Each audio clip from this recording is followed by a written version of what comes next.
Welcome to The Source, where we combine the headlines with in-depth conversations with the newsmakers themselves. I'm Pinky Webb. Today on the program, lawmakers push for a SIM card registration law.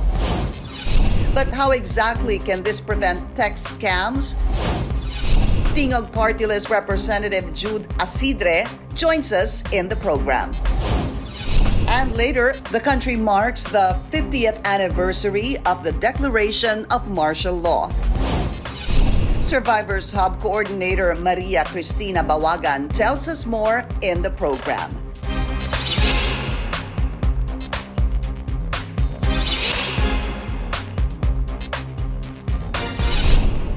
Martial law survivors and activist groups are set to hold protests events marking the 50th anniversary of the martial law declaration. They are calling for the need to preserve history and fight disinformation on what they described as the darkest period in the country's modern history.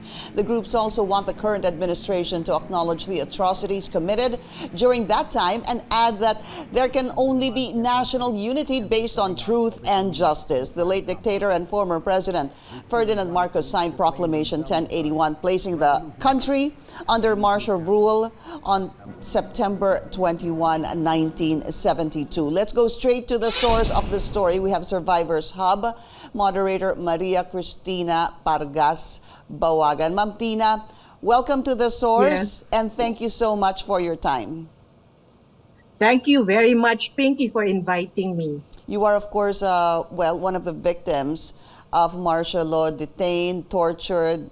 That was May 27, 1981. Could you just kindly tell us just a little bit of what happened to you? All right. I was an activist since high school, and I became full-time after graduation college in UP. So I went to the countryside, and it was there, May 27, 1981, when I was arrested without a warrant. Of course, the first interrogation was without physical harm, but in the evening, I was blindfolded and, brought to a safe house, handcuffed. And that's where they did everything, hitting hard on my thighs until they turned black and blue, clapping on my ears very strongly, so that was very painful. And then they tore my duster, fondled my breasts. Eventually, they put some object inside my vagina. So this happened until the following morning, until my mother got hold of her friends in the government and the torture stopped. How did this, I guess, change or mold you in the years thereafter? Oh, this taught me a lesson that brutal force is never a solution, and it only angers people all the more. But my experience was nothing compared to the experience of Adora Faye de Vera, who was recently arrested again. Because Adora was 9 months desaparecido, taken for dead. But during those 9 grueling months, she was raped again and again, together with Flora, who was with her, and Rolando with her. The two eventually disappeared. Adora eventually surfaced, but she was, I believe she was impregnated and forced to abort the baby. She went through a really grueling experience, and I'm so sad that with her asthma and everything, she's once more incarcerated in a damp cell. You eventually, from what I read, were teaching social science in Philippine high school. Yes. Are you still an educator? No, I'm quite of age. So I have retired since 2019. But I do hope that those years I've taught love, courage, and willingness to sacrifice for a noble cause to my students. 50 years since martial law was declared, excuse me, how do you think has the country or even the Filipino people evolved? I'm quite saddened because, actually in one of the interviews, in 1986, we really thought that the Marcoses would not return.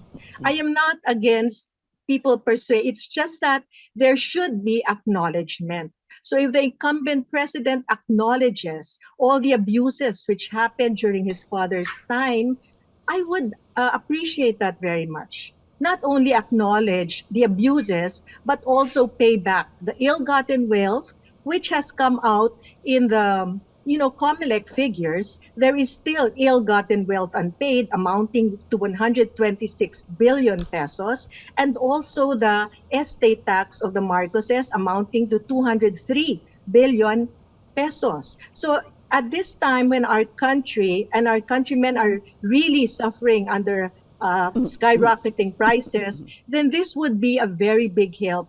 And we would really appreciate this. No, it would be a very noble deed on the part of the Marcoses if they would pay back. I want to talk about that because that's always being discussed on acknowledging or even apologizing. But I just want to go to this first.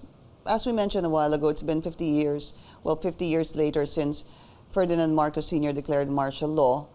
Last May, there were about 31 million people who voted for his son, now President Bongbong Marcos. Have majority of Filipinos forgotten this dark period in our history? I'm not very sure about the figures, but because there are some parties which are questioning. However, I can believe that he possibly won, maybe not 31 million. However, I do see that social media has played a big part in it. And, Cambridge Analytica, we have whistleblowers who have admitted to that. And also, we have really failed in our education.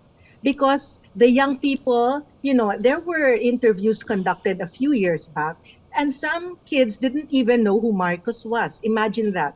How can you even talk about martial law if they don't even know who Ferdinand Marcos was? So we do not have Philippine history. Ironically, it was during the time of the late President Pinoy when the K-12 program was put in place, and Philippine history as a subject in high school was removed. So I believe that there are bills filed now in Congress that it be returned. Not only 1 year, I believe, but we should have 2 years of Philippine history to include Philippine government and constitution, and that's the way it is done in Philippine Science High School. So there is a very in-depth study of Philippine history, government, and constitution. There were some reactions from senators regarding today's commemoration of 50 years of martial law. Since martial law rather was declared, I should say that. Senator Pimentel was saying 50 years ago was a dark period and that we should reflect and get some lessons on this. Let's listen to what Senator Pimentel said. Sa alalahanin natin that how many years ago, ilang years ago na ba? 50 years ago. Na 50 years ago, a dark period descended upon our country because of the declaration of martial law. Alalahanin natin yun. And lessons nga, try to get some lessons para hindi po makulit itong dark period in our nation's history. Try to get some lessons. I'm not sure, Ma'am Tina, if you heard exactly what Senator Pimentel said. Did you hear him? Right now, he said that we should draw lessons from that period, and it was a dark period, and indeed it was a dark period. And whatever distortions we hear today that it was a golden age is not true, and that is what the martial law survivors have vowed. We had the pledge June 30. We had this oath as well, even before the incumbent president had this oath taking, that we would spend the rest of our lives, because many of us, have passed away and many are very sick. We would spend our last moments of our lives telling our own stories as primary sources. Possibly our experiences were not experienced by other Filipinos, but that does not make our stories false. They did happen, and they have been proven, and they are well documented. Senator Jinggoy Estrada also was asked regarding 50 years since the declaration of martial law, and also Senator Robin Hood Padilla.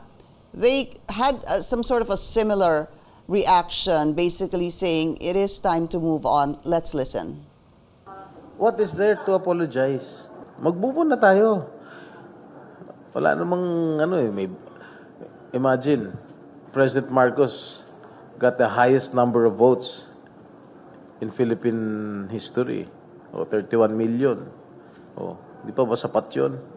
Kung may kasalanan man yung ating dating Pangulong Ferdinand Marcos Sr., hindi po kasalanan ng anak yun.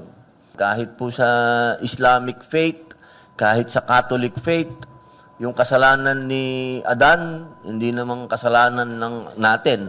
Pag hindi tayo nakaalis dyan sa Marcos issue na yan at martial law issue na yan, kailan pa tayo mag-grow?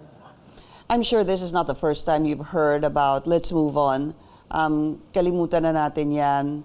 The fault of the father is not the fault of the son. I just wanted to get your reaction on the statements of both senators. Ironically, Senator Robin Hood Padilla is one of those who filed a bill for returning Philippine history as a subject in high school. So history should be studied and remembered. It's history. Now, as to moving on, we call it moving forward, but not forgetting, because that is history. And also, with regard to abuses, Marcos, our incumbent president, was not the dictator. He was not the dictator then. So I will not oblige him to apologize. Apology comes from the heart. However, I would like to say that, but he should acknowledge, I'd like to pursue this. In 2013, the bill was passed, and it is RA 10368, which recognizes and gave reparations to victims of martial law. And the incumbent president was a senator in the 15th Congress, which passed that bill. And it was signed by Senate President Juan Ponce Enrile and House Speaker Feliciano Belmonte Jr. So I'm sure the incumbent president is so aware of that law, 10368. I would like to add also, Pinky, that there is a section in that law, Section 5, which is hardly noticed today, but we would like to push for its implementation. This is the provision of non-monetary reparations to the victims. Many of us have passed on. Many of us are very sick, and we do need help from the DOH, DSWD, TESDA, and also Department of Education.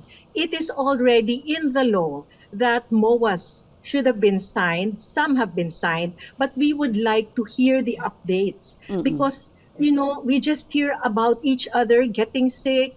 Some are already in wheelchairs. Some are lying on the bed, but we have no direct assistance from government to this date. And we would like to push for this while the survivors are still alive. It would be interesting to look into that Section 5, and we will try to look into that as well and get updates. Just as a last question, could you share with us activities that are lined up today to commemorate this? Thank you. Declaration? Thank you for asking that. Today we have the launching at the College of Fine Arts in UP Diliman. There will be the launching sponsored by the Human Rights Violations Victims Memorial Commission, or the HRVVMC, of the Storytellers Tao sa Tao. This consists of storytelling para kaming mga lola at saka lolo. Magkukwento kami sa mga kabataan, sa mga young faculty members, sa mga students, kung ano ang aming direktang naranasan. So ito, we will be speaking as primary sources, Walang invento rito, walang fake news. And there will be 4 Saturdays after this, wherein we will have 2 sessions each and 2 speakers per session talking to varied audiences. All this will be at UP. Another activity this afternoon will be the launching of the Philippines premier, the 11,103. 11,103 is the number of martial law victims, which is in the HRVVMC records. And Cara Magsanok Alikpala came out with documentaries on this, actual interviews of the victims. And this will be at the Bantay Mga Bayani. Admission is free. This will be at 6 o'clock. Okay.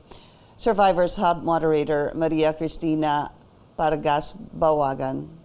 Ma'am Tina, thank you so much for your time. Thank you very much. Thank you. Have a good day. You too. We will be taking a short break. Tingog Party List Representative Jude Asidre will be joining us next. This is about the SIM card registration. We will be right back.